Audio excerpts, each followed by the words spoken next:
Ahoy there, my children of the watch. Not children of the force this week, we're children of the watch. I'm your boy Dan, welcome to Star Wars Transmissions. Breaking down Chapter 17 of The Mandalorian, and with me, my beautiful and lovely wife, Danielle. Hello. Hello, hello. Holy crap. Can you tell our lovely audience my reaction to this episode?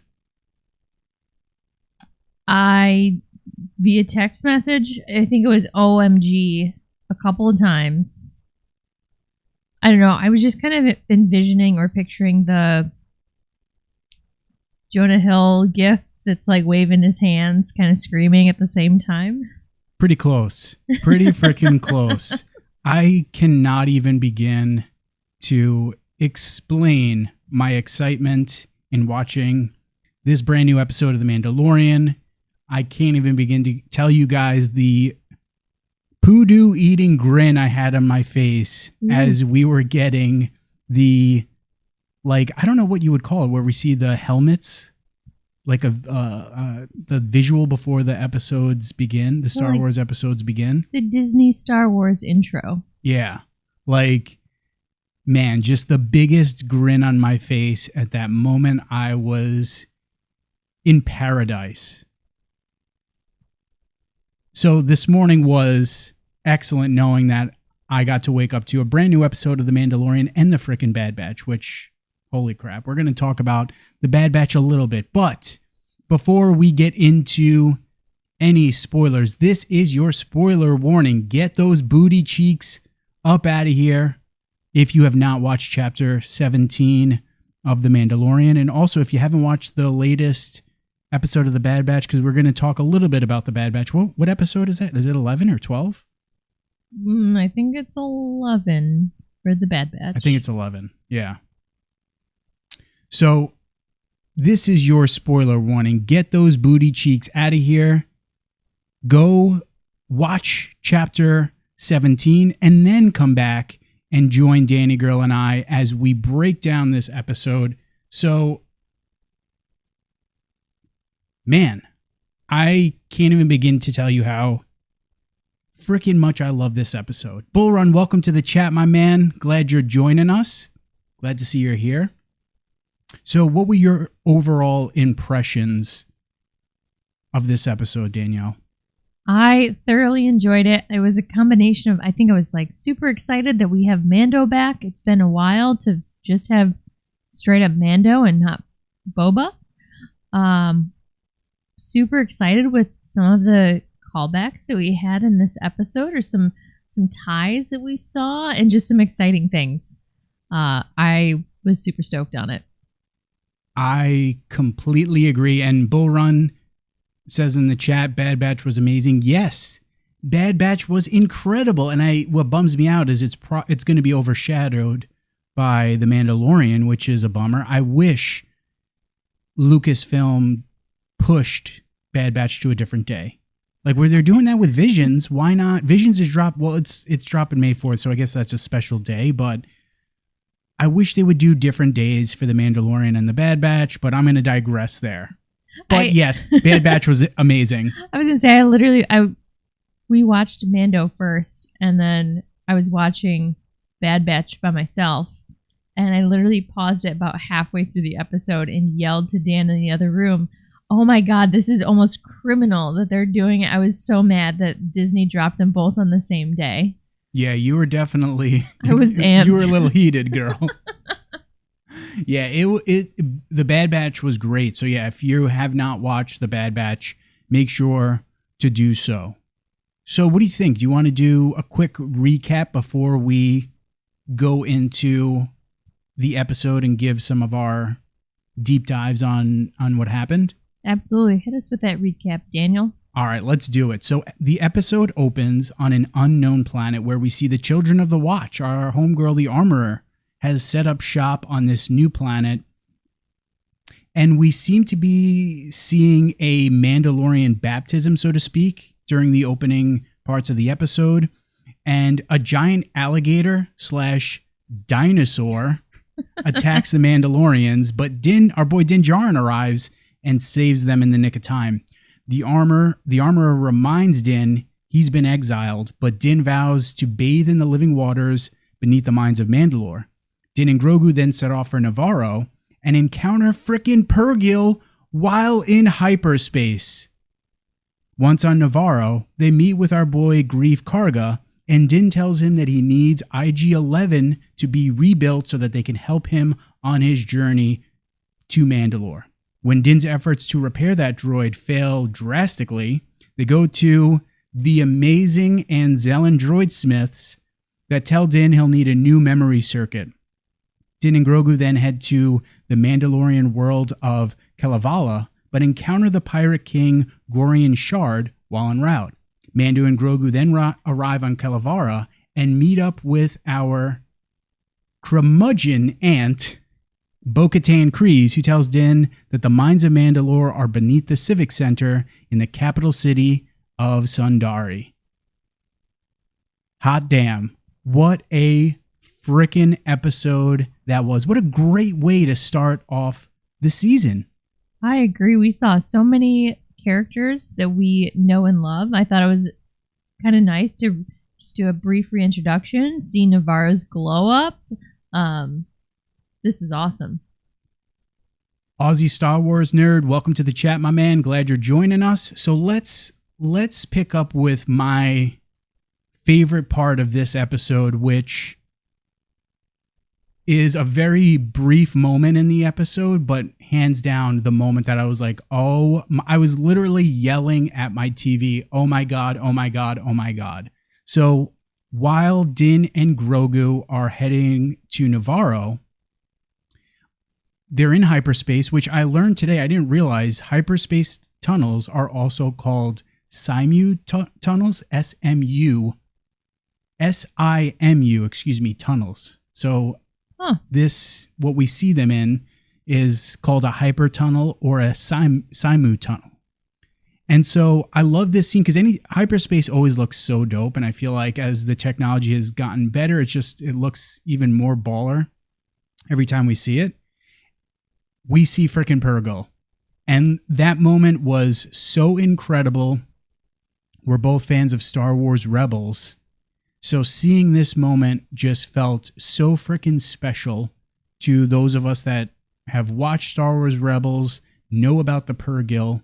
But on top of that, aside from just how awesome that is as a callback to Rebels, this to me, and I released a video a few hours ago mentioning explaining what these creatures are.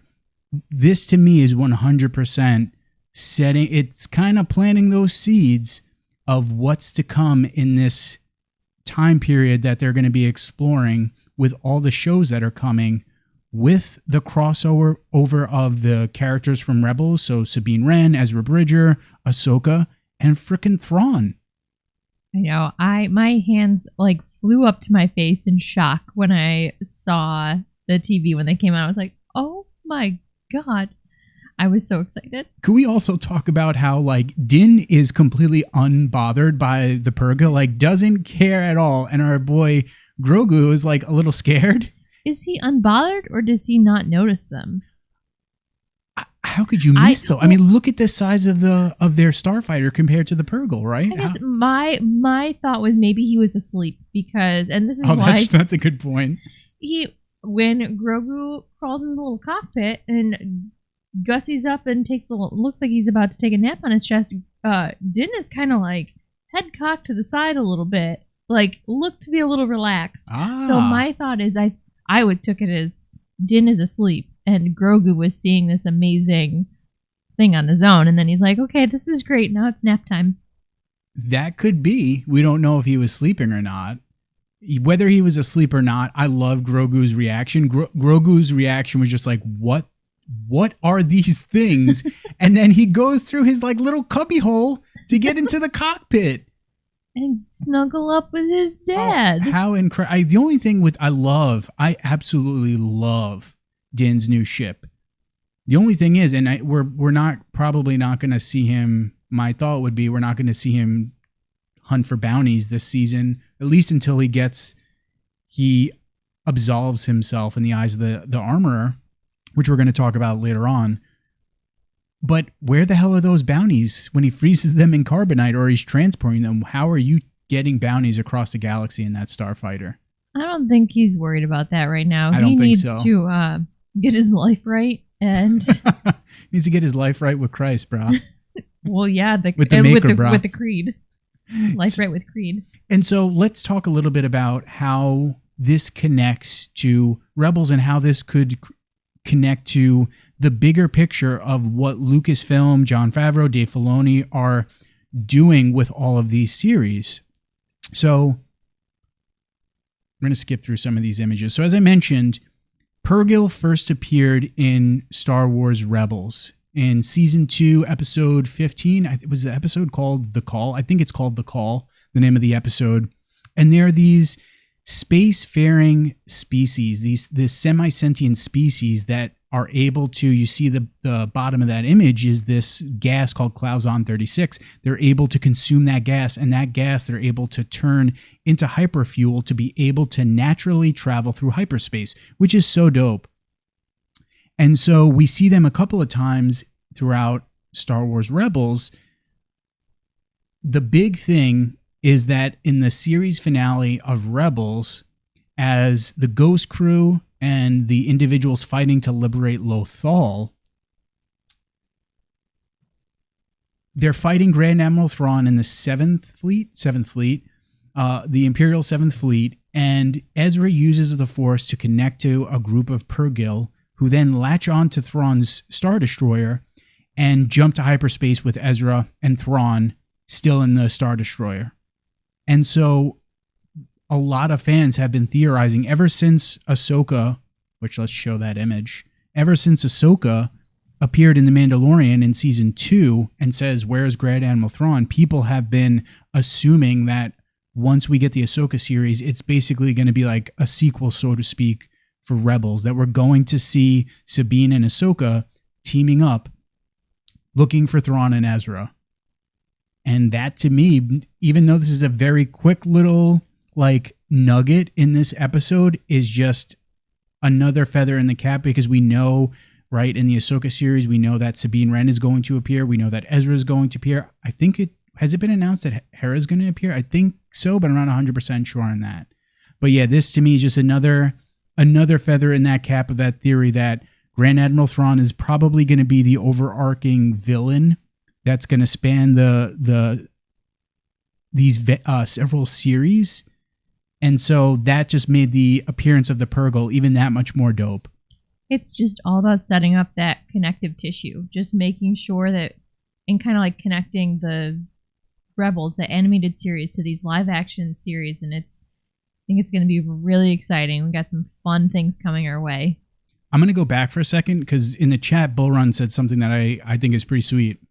So in the chat, Bullrun says, "I feel like Grogu used the Force and felt the Purrgil and got scared," which that could totally be the case, because in the in Rebels, we see in this episode here, as well as in the series finale, that Ezra was able to connect to the Purrgil using the Force. As we see here, he's freaking riding one of them. So I think that would be dope if we found out that Grogu used the Force to connect with the Purrgil. I think that would be really cool. Maybe he was scared because he had no clue he probably was scared because he had no clue what the heck those creatures were. But yeah, it was just such a spectacular moment. Even if the inclusion of Purrgil was not to connect to what's coming in Ahsoka or any of these other series, it was just, hey, we're going to call back to Rebels. It still felt really awesome, and it was so exciting and super fun. Yeah, I mean, I was thinking like Grogu we've seen Grogu kind of like messing around. We see him later on in the episode spinning himself in the chair. Which was so great. He's using the Force and having fun with it. So maybe he was just kind of like sitting there and just, I don't know, messing with the Force, and got his feelers out, and he found the Purrgil from the Force, or had them appear, and then he was like, oh my god, did I do this? To go back to what you had mentioned before about Din falling asleep, one thought that I had when I first watched that scene was, you're don't initially see the Purrgil, and I'm like, man, because it's not like hyperspace travel. You jump into hyperspace and you're automatically at your next location. It still takes time to get to wherever you're going because the galaxy is huge. Mm-hmm. So I was thinking, like, man, what a terrible starship to be traveling in hyperspace in. You're so crammed. So I think you could be right that Din was probably sleeping. When he showed up on Nevarro, I was like, oh my God, they've been traveling for so long. Like, bathroom, food, moving around. This poor guy's probably got like blood clots. I don't know. Like, I didn't even think about that. Yeah, we know from season 1 the Razor Crest had a bathroom, had a washroom. Yes. R.I.P. the Razor Crest. So, like I said, this inclusion of the Purrgil was a ton of fun. It's absolutely a callback to Rebels. I definitely think it's a nod to Thrawn and to what we have coming in Ahsoka and some. I don't know if Rangers of the New Republic is still happening. Like I Googled it last night and I didn't seem to find anything relevant to whether or not that show is happening. I have no clue. But either way, in Ahsoka, I think this lends more credence to Ahsoka is probably going to be, at least to some extent, kind of like a sequel to Star Wars Rebels. So yeah, this was really great. I'm just stoked that the Purrgil are back. So excited. So excited. So moving on. Let's talk about my boy Grief. And what a glow up. Oh, looking fresh. Bro, what a glow up. So I want to talk about something that you and I were discussing probably like 30 minutes before we started streaming. Jon Favreau did an interview, and it's not in the context of his response to one of the questions. It's not entirely clear what he meant. So the question in the interview is basically like, hey, Grogu and Din were apart. They're reunited in the Book of Boba Fett. Can you talk about that? And Jon Favreau's answer is basically saying 2 years has gone by. It's not clear if he meant 2 years in the show has gone by, or it's 2 years has gone by since season 2 of Mandalorian has dropped, because it's been about a little over 2 years now since we had season 2 of The Mandalorian. I'm hoping he meant it's been 2 years since Mando season 2, but I bring this up because Nevarro, that glow up, could totally be explained by, hey, 2 years in this story has gone by. So that could make sense. I think it does. It's a bummer that it wasn't included like in the show or even mentioned, whether it be in Book of Boba Fett. It didn't feel like that long, which I wish they had made it seem like Grogu and Din had been apart longer. And really to explain a lot of this stuff that's happening here. Like last time we were on Nevarro, it did not look like this. It was kind of a mess. Obviously they were like pirates and all kinds of scum and villainy. So the fact that all of these changes have happened and they have a freaking musicians in the town square, and we see the school again, and it's definitely. It's a cleaned up place now. Very prosperous. Absolutely. And yeah, I agree with you. I really hope that Jon Favreau meant it's been 2 years since the release of Mando 2 to Mando 3, and not it's been 2 years in the story, because that you don't get the sense at all from this episode. And maybe we'll get some more clarification as the season progresses. But it also feels like it makes the Book of Boba Fett that much more kind of like blah. Like... Grogu being found by Luke literally brought me to tears. Like that final episode brought me to tears. The finale of season 2.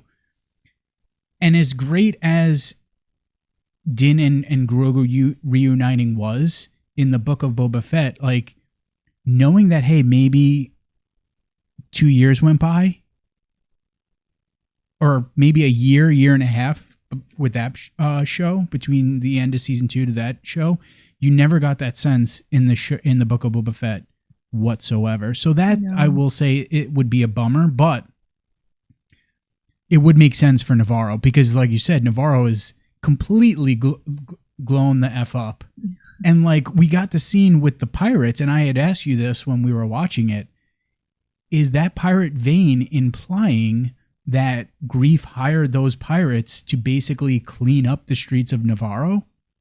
Oh, I think so. I mean, and I mentioned this too, like Greef, I don't know, scheduled work or got work for bounty hunters. So why wouldn't he have worked with pirates too? Yeah. So yeah, I absolutely think that he was paying some money, paying some pirates to, again, get rid of some of that scum and villainy and try to clean up the place. And now, well, they're pirates, so they're not up to snuff at this point either. And even though they got a little bit of a pirate problem, our boy High Magistrate Greef Karga absolutely is living lavishly. Don't forget the high.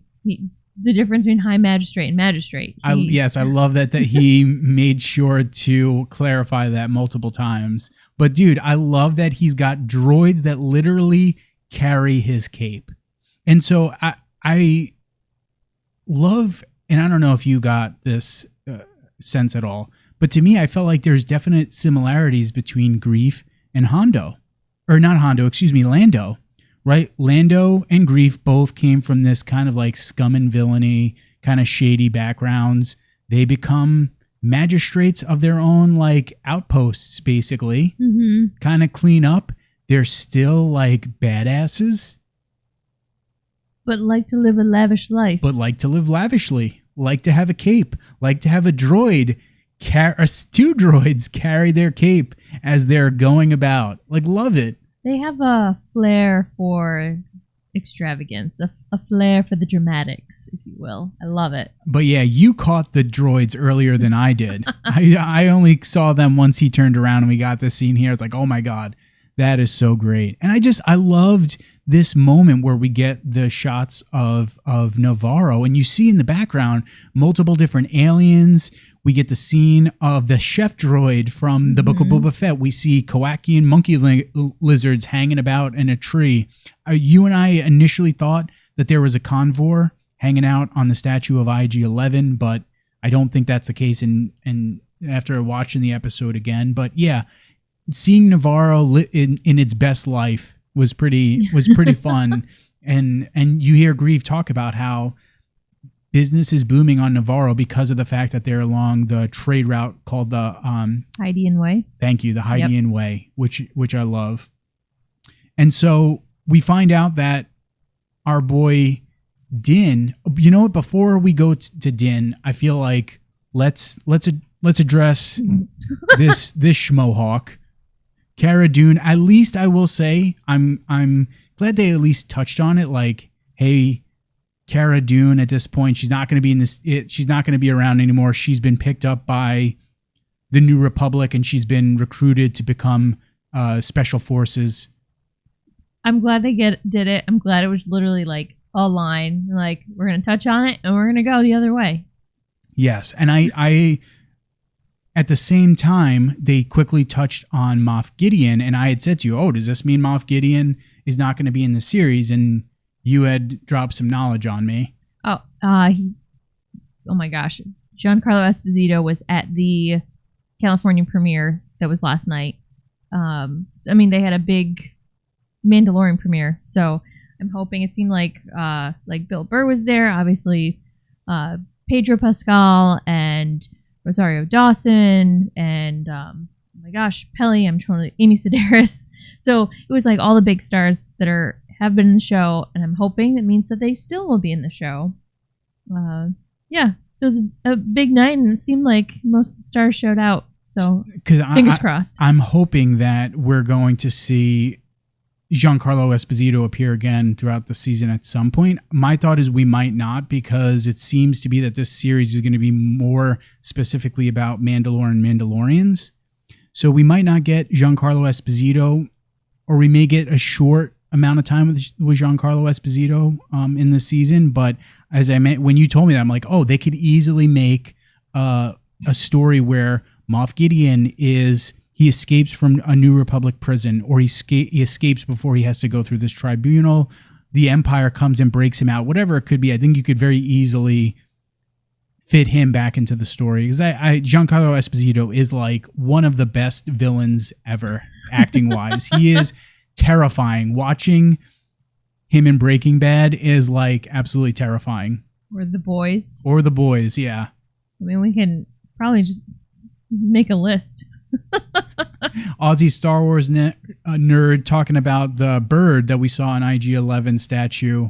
I think it was a convor, just not Morai. I initially said to Danielle that I thought it was Morai, but if you go back, it doesn't look as bulbous as a convor, because we saw a convor back in season 2 on, I'm forgetting the name of the planet where Din goes to see, and he runs into Ahsoka. We see a convor, and it definitely looks like a convor, so I don't think it is, but if it winds up being a convor, I think that would be a nice touch. Just another connection to Rebels, which would be fun. So as I mentioned, we know that Din wants IG-11, and he wants the droid to be rebuilt so that he can help him get to Mandalore and get to those dang living waters beneath the mines of Mandalore. And man, what a scene this was. I also just want to say I love how they did right before this, they did a pan of where the statue was, and you can only see the bottom of the statue because they literally just plucked IG-11 off of the rest of the statue. Yeah, I should have got a screenshot of that. That was great. Yeah, I did enjoy that. But this scene was definitely like, holy crap. Was not expecting IG-11 to turn into a murder bot again. You mean a zombie? I mean, I'm just saying it was very Last of Us-esque as the droid was crawling across the floor. God. I just thought that was kind of funny. That'd be great if like, we're going to this is how we're going to make a little nod to Pedro working on The Last of Us. Yeah, IG-11 is terrifying in his original form. But so Din works on repairing IG-11, doesn't work. No. Bringing us to one of my favorite moments in the episode, the damn Anzellan droid smiths. Oh my God, I cannot tell you how much I love this scene. The Anzellans, I've mentioned this before, The Rise of Skywalker, not my favorite movie, but like one of the best aspects of that movie is Babu Frick. Love Babu Frick in that movie. And so I loved the inclusion of the Anzellans in the scene. That entire scene was done so well, with Greef Karga being like the comedy relief on top of the Anzellans. And then Grogu, I was telling you, like, is he trying to eat the Anzellans? But you think, and I think you're right. What was your thoughts? I think he was so excited to see somebody who was his size or a little bit smaller that he could like cuddle on and just kind of like mess around with. Like literally the scene before this, we saw Din toss Grogu to Greef, like yeeted him across the room, and now Grogu's like, "Hey, I got somebody who I can snuggle on." I love how he's like, "No squeezy, no squeeze." And then can we also talk about how did Din fit into their little droidsmith shop? I mean, I was picturing he crawled on his hands and knees. I think if Greef could have come in because the hole was big enough. He's the High Magistrate. He's posh now. Yeah. But I mean, Din was like, all right, I'm going to hang out on the floor. I'm going to sit crisscross applesauce. We're good to go. What a spectacular episode. Like, I literally was this is a moment where ear to ear, like, poodoo eating grin the entire time this part of the episode. It was so good. I also loved when right before we saw the Anzellans, I couldn't remember the species name. I paused and I was like, oh my God, are we going to see Babu Frick-esque animals? And you're like, I can't tell you anything. I know, and that was a dead giveaway from Dan. Really quickly, to go back to the scene where we're in High Magistrate Greef's office a little bit earlier, when Din first arrives in Nevarro, Greef is trying to basically talk him up to get Din to become the Marshal of Nevarro now that Cara Dune is gone, because as we learn, Nevarro's got a little bit of a pirate problem. And so as a way to kind of sell Din being the Marshal of Nevarro, hey, I'll give you a tract of land. As they're having that conversation, Grogu using the Force to spin himself in that chair and then to use the Force to get the little candy or whatever was spectacular. Space M&Ms. You can't tell me. Those are like literal, just like, guys, we need a prop. Do we have M&Ms? Great. It almost looked like pomegranate seeds to me. No, they were way too big. It definitely looked like You would know because you eat them on the reg. pomegranate seed or Yeah. M&Ms. Pomegranate seeds. But yeah, so the comedy in this episode, I thought, and the cuteness in this episode, I thought was done very, very well. But yeah, love the scenes with the Anzellans, like just so good. I love how they talk. I love how their voices sound. I love how they look. Just everything about the scene was so good. No squeezy. So from there, we get our boys Din and Grogu. They're going to be traveling to this Mandalorian world of Kalevala. But en route, we get to meet our homeboy, the Pirate King, Gorian Shard, which I tried to find out some information about him. There's very little at this point, not much information on him. Don't know his species, although looks very much like a Tarnab.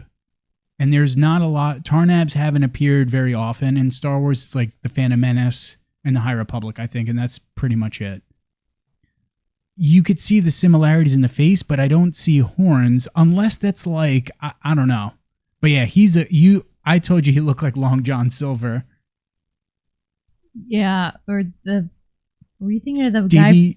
Davy Crockett too. That was not Davy Crockett. Davy Crockett's the Davy. Is it Davy Jones? No, that's what I thought. Davy Crockett's Jones, the one with the raccoon pelt on his hat, right? Yeah, okay. Uh-huh. Yeah, is it Davy Jones? Whatever that damn pirate is from Pirates of the Caribbean. Yeah, that's what I thought. We're mind melding. We just can't verbalize it. I did like his look. I did also like how the ray shields of that window look very much like the frigate that we see in The Last Jedi. I thought that was cool. That ship, the Pirate King Gorian's ship, looked super dope. So I think that this is not the last we're seeing of Gorian Shard. No, I don't think so either. I thought he looks so cool. He does look really cool. It looked like he was CGI, right? Yeah. I will say the CGI I thought looked very good for him. But yeah, I'm definitely excited to learn more about this character. I also like too how the Pirate Vane was when he announces himself to Din, a vast Mandalorian, like totally just like old school pirate movie, which is great. Which I was in going back to that Jon Favreau interview, he was talking about referencing Butch Cassidy and the Sundance Kid. Jon Favreau is absolutely going to be a student of film and knows his tropes, I will say, of the genres that he's wading in with The Mandalorian. So I thought that was kind of cool, that language that we would get from old-time pirate films or shows from the 60s, 50s, and 70s. Got a space pirate. Love it. So yeah, I'm excited to learn more about this guy. We're definitely going to see him again. I don't think you spend all that money on CGI for this Pirate King for just one quick scene with him. Maybe he causes more trouble for Grief, and Mando's got to come help him. I could see that. That could definitely be the case. Yeah. All right, so moving along. Ooh. Kalevala, which I'm so excited that we got to see another Mandalorian world. So, and I can't think of all the Mandalorian worlds off the top of my head. So there are multiple planets within is it the Mandalorian sector?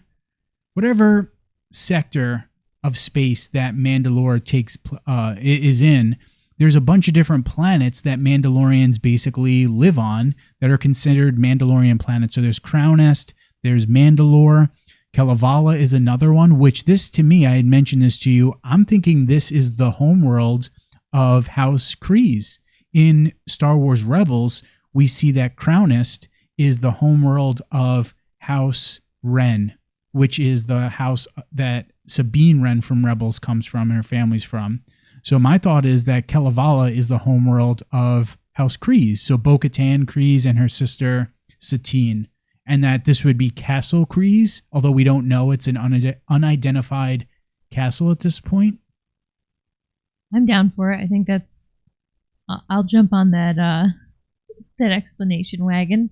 I love the look. I love the architecture of this castle. It looks so dope. It has very much that like Mandalorian style of architecture. Very angular lines, very like sharp lines. I really like it. I mean, it also just looks dope coming out of the side of a cliff too.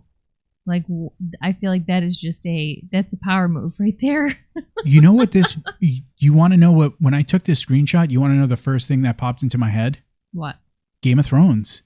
That looks, and look at the N1 Starfighter in the background. I was like, that could be a dragon in the background. Yeah. Dragonstone-esque. Yes. So I really, really like this castle. I thought it looked super, super dope. And again, I like that we don't know specifically whose castle this is, but I think my thought would be it's the castle of House Kryze, the family castle of Bo-Katan and her ancestors. So let's talk about Bo-Katan, who I said to you to me, how her demeanor and how she was acting was like a newly divorcee who is staying at your parents' house. They're drunk on the couch, being absolutely a curmudgeon. Oh, she had a sour attitude. I mean, I don't blame the woman, but man, Mando was probably one of the last people that she wanted to see right now, and she made sure she didn't mince her words. So you also mentioned this, her posture, how she's sitting on the throne. I'm going to give you that credit because I did not even think about that. She honestly reminded me of Maul when we see him in Clone Wars.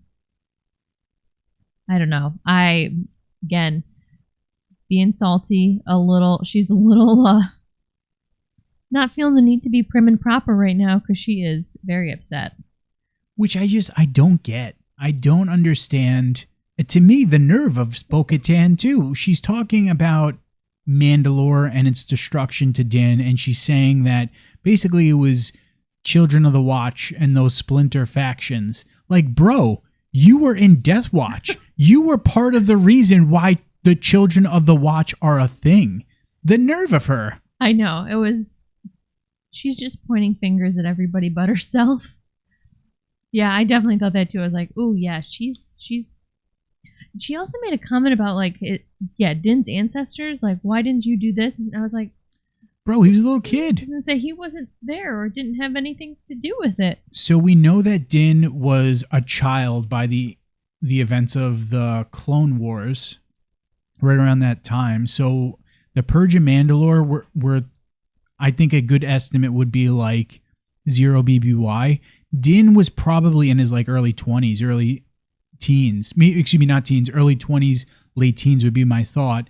And that by this point, he's probably closer to his 30s, maybe 40s max at this time. But yeah, during that time, he probably was like a teenager in his 20s, which I guess you could say like, hey, he's a Mandalorian. He could be a fighting age. But that's a ballsy thing to say to someone when you were literally a part of a terrorist group that helped splinter and fracture the Mandalorian people during the Clone Wars. Right, and now she wants to try to bring them back together, and she's salty because all her people left her, and because she doesn't have the Darksaber. Yep, and I like that that was mentioned because remember in season 2, Din helps Bo-Katan and her night owl steal a Gozanti freighter. I believe it's called a Gozanti freighter.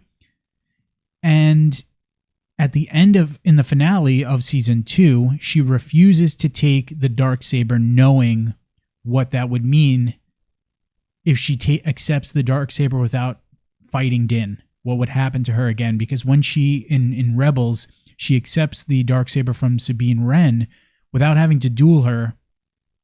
And she's basically shunned for doing that by the Mandalorians. So she knows she can't accept the Darksaber from Din. And so I guess after season 2, her night owls or whomever she was going about the galaxy with were like, yo, F this B. We're out of here. Yeah, I also just, as a side note, I loved how she said, "Goodbye, Din Djarin." She was... What? Right? What was up with that? I don't know. I feel like there were some... I don't know what the undertones exactly were, but she was... I'm telling you, man, it would like... I felt like it was like, man, this feels like walking in on someone drunk in a depressed state, just a total curmudgeon, like hating life and the world. I mean, she is sitting in a huge castle all by herself, literally on the throne. And just she's like not doing anything. Just ruminating and thinking about her failures. Like, yeah, she's in a bad spot, which I will say, as much as I'm like ragging on Bo-Katan, I like Bo-Katan's character a lot. I love the growth that we get of Bo-Katan in Rebels. And then seeing her last season, I'm hoping that we'll see her kind of come to her senses by season's end and that she's going to be an ally. Because a lot of people, including myself, theorize that, hey, she's going to be an antagonist to Din this season. And it would be cool if she does not wind up being an antagonist. She winds up rallying behind Din, because I think very much we're gearing towards Din potentially being a leader amongst Mandalorians. That it'd be cool if she rallies to Din's side, especially we're seeing her in a not very good state right now. I hope so, but I'm not going to count on it yet. Just with her past, I think she would have to swallow a lot of her pride. Maybe this helps her do it, considering she has nobody following her now, but I think she would have a lot of growing to do before she would rally behind somebody else. I agree. I really like Bo-Katan's character as well, but she's definitely somebody who is a leader and wants other people to know that she's a leader too. That's true. That's true. I'm glad that we've gotten a lot of stuff from the trailer straight from the first episode. And I say that because I just released a video the other day where I was like, oh, I think that's the throne room from Sundari. Way off. It's okay. I love it when they just put everything from the first 2 episodes, because then you're like, ooh, I got so much more discoveries to make. So yeah. Any final thoughts on Bo-Katan? I hope our girl gets her life together. Get your life right, brah. Basically. I love her, and I want her to see her do good things, and I'm just not feeling confident that she's going to make good decisions right now. I'm going to hold out hope that she's going to rally to Din's side. That's my hope, because I do like her character. Sticking with Mandalorians, the freaking armorer and the children of the Watch. Going back to the beginning. We're going right back to the beginning. I was hoping, well, initially I thought that this was a flashback. I kind of did too. I thought this was a flashback because we travel to this new planet, unidentified planet, where we see that the children of the Watch, I don't know if it would still be a covert at this point. I guess it's still called a covert. I don't know. But the children of the Watch have set up shop on this new planet, and we see the armorer forging a new Mandalorian helmet. And I was initially, I'm like, oh my God, is this a flashback? Oh no, maybe it's a scene of the armorer making armor for Grogu, which I'm really hoping that we see at some point. One day. We learned that she's making armor for a new individual that we're meeting for the first time. Ragnar is the young boy's name. And I also like that this very much looks like the Death Star. Good point. Maybe I missed this. Do you know how Din knew where to go? No clue. Okay. But I didn't know if I missed that. Yeah, that's not mentioned, but I figure it's going to be easy for Din to find. I mean, our boy is a seasoned and extremely skilled bounty hunter who had ties to this cult. I'm sure he could figure that out. But yeah, it's not mentioned. Okay. Just like, wait, how did they went to a secret planet and now he knows exactly where that secret planet is? I'll give him credit. Yeah. He's good. But I love seeing her make this armor. Every time I see the Mandalorian armor, like, make me some Mandalorian armor. Literally today when you and I were watching it for the second time, I was like, dude, I want to make a Mandalorian cosplay so bad. Oh, that would be really cool. Right? Oh my God. Just give me Lucasfilm, Disney, can you send me a Mandalorian armor kit? I would be like forever grateful. And I mentioned this to you, not that this is like super relevant, but I think our boy Ragnar is the child of the armorer and Paz Vizsla. So here's the color of his helmet. Here's the color of Paz Vizsla's helmet. It's the exact same color. I will say, though, there's somebody standing right behind Paz Vizsla with the same color helmet. Somebody with this clan. Maybe that's the mom. But I will say you made a good argument earlier. So multiple times Paz is trying to protect that boy. And the boy, when the armor gets thrown by the dinosaur, which don't worry, we will be talking about the dinosaur. When the dinosaur throws the armorer, the boy runs to try to help the armorer. So my thought is that he's the son of the armorer and Paz Vizsla, which when she put his helmet on, bro, do they not get haircuts? Like, how do they get haircuts? Our boy's got that shag going on. I know. I was like, can you at least like have the poor kid put the hair behind his ears? I was like still swinging in his face. But I love this scene. I love, like I mentioned this to you, I love hearing the drums as they're walking out of the cave towards the beach. I love seeing all these Mandalorians, all of them having different color armor. It was just spectacular. And what a great way to open up the episode. We got to talk about the dinosaur because I was a little surly after watching this episode. And I told you this, I contemplated doing a little shit posting, taking a screenshot of the board that was used during the writing of, or I should say the crafting the story for the High Republic, and all the writers were coming up with different ideas for what to include in the High Republic. And one of them was they want to include dinosaurs, and people lost their damn minds that how dare they include dinosaurs in Star Wars, where dinosaurs have been included in Star Wars. Literally the first time we ever see Boba Fett in the holiday special, he's riding a freaking dinosaur. So I'd love to know how those idiots that were losing their minds about that reacted to 100% a damn dinosaur in this episode. I mean, I feel like they can argue it's an alligator. I definitely was like, dinosaur? And then when it started doing the alligator rolly thing, I was cracking up because it was just like, yeah, an alligator really does look like a big giant dinosaur. Bro, absolutely. It's supposed to be based off an alligator crocodile, 100%. But bro, it's a lizard. Dinosaurs are just gigantic lizards. Maybe they're more closely aligned to birds, but still, right? Like, same difference. Potato, patata. It looks like a dinosaur, yes. So I'd love to see how those schmohawks that lost their minds about dinosaurs in the High Republic reacted to a dinosaur in The Mandalorian. Any final thoughts on Mando?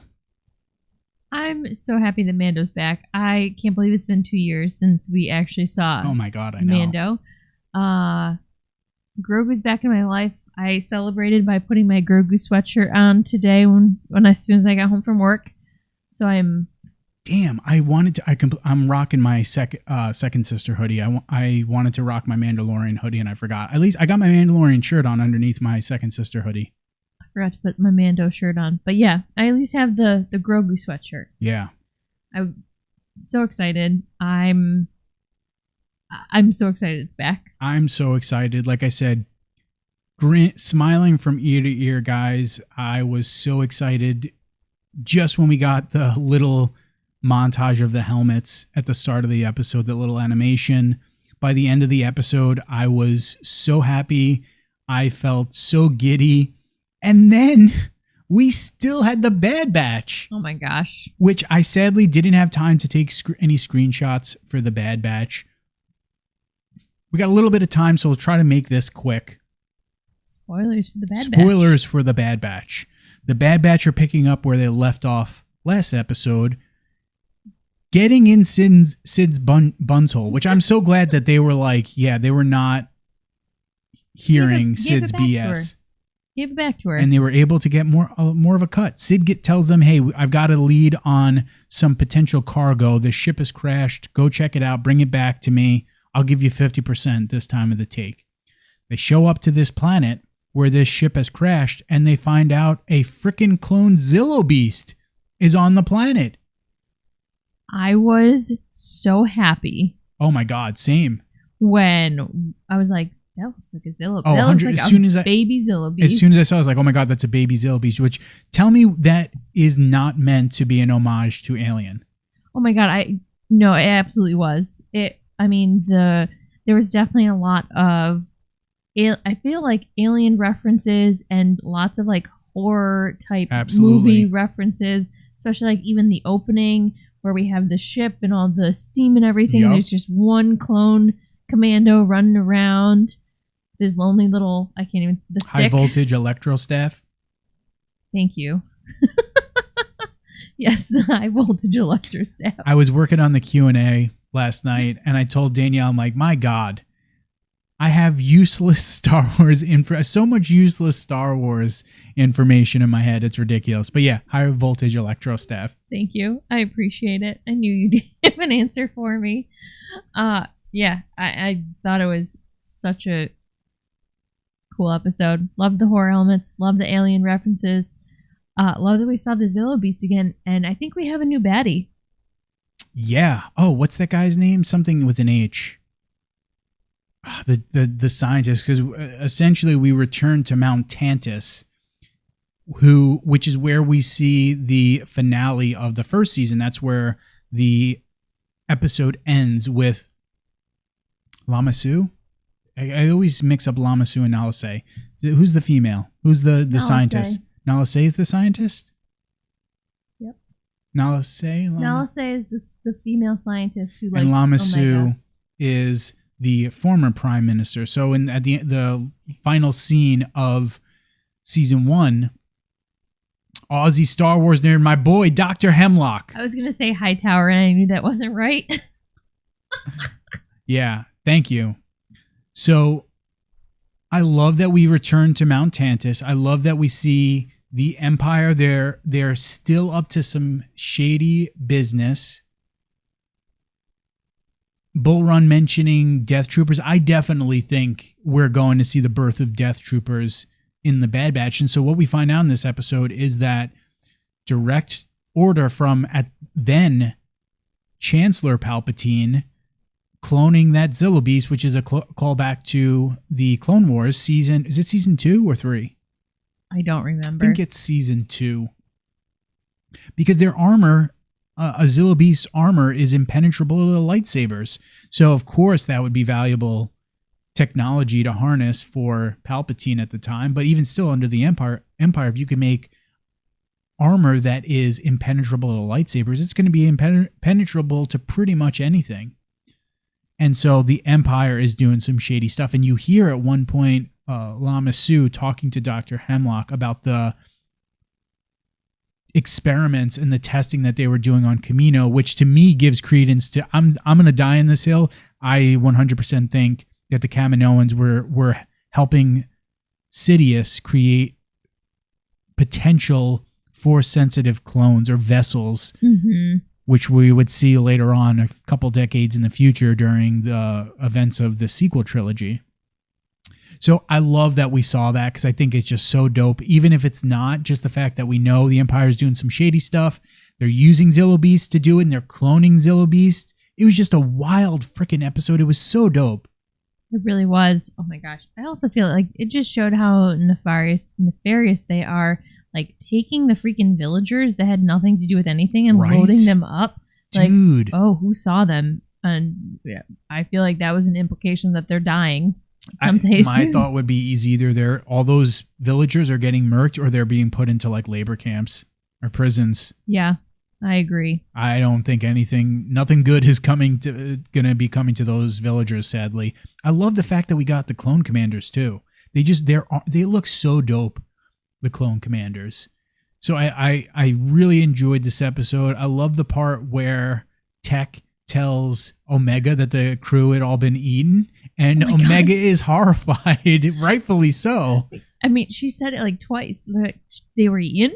They were eaten. Also, the fact that when the Zillo Beast was kind of like growing and eating the energy, and Tech is standing there and being like, "That's fascinating." Yep. I'm like, of course he is. I love how his mind works.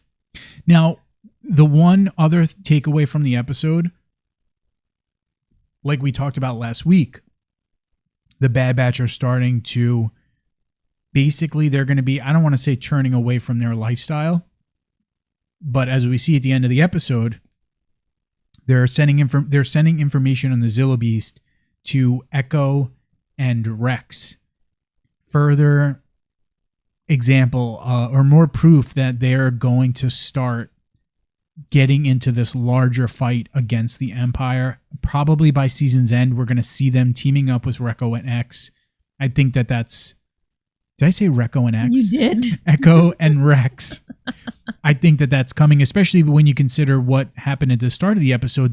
Tech says, hey, it might not be a good idea to just up and leave Sid because of she knows who we are. That could be dangerous for us.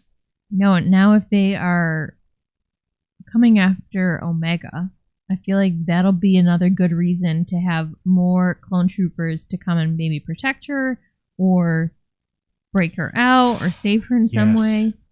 Oh, I completely forgot about that, and that bums me out. That you are correct. We learn at the end of the episode, Dr. Hemlock brings Lama Su. I think so. I know it's so hard to Mount Tantus because he's basically saying, "Hey, I need to get Nalase to do what I need her to do.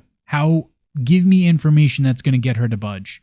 I thought he was going to kill Lama Su, but Lama Su says, "Hey, you want to get to her? Find this little child that she's attached to," and that's where we leave the episode. So yeah, now the Empire is going to be gunning for Omega. I know. I'm scared for her. Not that she isn't capable, but man, I feel like something bad is coming. My God. What a freaking day today was. I'm still going with Disney should be ashamed of themselves for releasing both of these episodes that were wonderful episodes in their own right on the same day. It makes me so sad because the Bad Batch, they're not pushing the Bad Batch, and like this episode was so good. So good. When we were getting our dinner set up, I was thinking to myself, like, I had to work today. Today felt like a holiday for me. No joke. That's how excited I was waking up today. Today felt like a freaking holiday for me. Knowing that we had a brand new episode of The Mandalorian, we had a brand new episode of The Bad Batch. I was so freaking excited to get through my day today. Today was a ton of fun, but I agree with you. I hope in the future we see Lucasfilm kind of deviate in instances where we have two shows running simultaneously. Hey, let's differentiate the days that we're going to be releasing their episodes, because I think it would also, as a YouTuber, it would make my life a little bit easier too. Yeah, I can understand that. That way you can take screenshots of both shows. Yes. Any final thoughts? What a time to be alive. What a time to be alive, baby. What a time to be a Star Wars fan. It's been, I know we've said this multiple times in the past, but man, this is so exciting. Star Wars, Pedro Pascal, so many... Pedro Pascal. I wish I could pronounce his name like he does, because he doesn't pronounce it Pedro Pascal. No, and I cannot do it. We're dumb Americans. Yeah. Or his full name. I saw TikTok, and it's like he has like 4 or 5 names, and like, oh my God. Love me some Pedro Pascal. Love that we get to spend now multiple shows throughout the week for a few more weeks before the finale of The Last of Us. There's only 2 episodes left. Only 2? Oh yeah. My God. There's only 9 episodes. This was 7. Damn, that bums me out, dude. I thought it was going to be longer. Well, that's all right. The Last of Us has been spectacular. How many episodes of Mando are there this season? Do you know? No clue. I think I'm trying to remember. Actually, you know what? I take that back. I think I read in that interview, is it 8? And they're counting the 2 episodes from the Book of Boba Fett as like, those are kind of like episode 1 and 2 of the season. Ooh. I think. I quickly scanned through that interview, so I could be wrong. Okay, we need to go check the tape because, what? Which we talk about. Like, that's the thing that drives me insane about the Book of Boba Fett. How they marketed that show and how they sold that show to fans was horrible. Lucasfilm and Disney deserves all the ire that they got from fans and from viewers of that show. Because yeah, if those 2 episodes in the Book of Boba Fett are supposed to be like technically episodes 1 and 2 of season 3 of Mando, like, bro, what were they thinking? What were they doing? Whose dumb idea was that? I don't know. And it makes me even more angry after I watched the finale last night. that finale is so bad. And like, I'm someone that, to me, the Book of Boba Fett is, to me, almost like how I view The Rise of Skywalker. When it hits, it is a grand slam and absolutely crushes. When it does not, it is a putrid, like 3 pitches right down the heart of the plate strikeout. Terrible. That finale is just not good. Yeah. I you know what? I don't even want to finish on that say anything else because I want to keep riding high on the fact that we got Purgles. True. And we saw that. Grogu spinning himself around in a chair using with the Force. And we saw the... And Zellens. Thank you. I was going to say and Killians. And so I don't know where that came from. The Babu Fricks. The Babu Fricks. That'd be a good band name, the Babu Fricks. Although you definitely get a lawsuit on your ass. Oh, hands down. All right. I think that's probably a good place to leave it. We're both probably getting the late night crazies, the late night giggles. But now's a good time, you knuckleheads. Like this video. Subscribe to Star Wars Transmissions. At this point, I don't know what your thoughts are. I'd be okay with kind of doing Mando, a little bit of Bad Batch. I think at this point, knowing how excited I have been about the Mando, I'm probably going to want to do more of a focus on our streams with Mandalorian. Maybe it's a little bit of Bad Batch. But either way, definitely going to be continuing to doing live streams for Mandalorian. Got the Q&A. We're going to be firing up the Q&A live stream tomorrow. And then keep a lookout for videos as they drop throughout the week. Shorts that drop throughout the week. Follow Star Wars Transmissions on TikTok, you knuckleheads, at SW Transmissions. I gotta go make my frickin' lunch for work tomorrow. That's unfortunate. It is unfortunate. I'm actually working from home tomorrow, so you I lucky will. SOB. What you did today. I did, so I can't complain. I'll make I don't know what I'm going to make tomorrow. Maybe I'll make an egg. Egg. Can I interest you in an egg? How about a mayan egg? Just a single egg. A singular egg. I'll put on some ramen. I don't know. I don't know why I just went with an egg. It's the late night giggles, I promise. Insert Danny DeVito saying egg. Jeez Louise. That's a very good place to end it. Thank you for joining us, my lovely viewers. With that said, may the Force be with you and stay nerdy.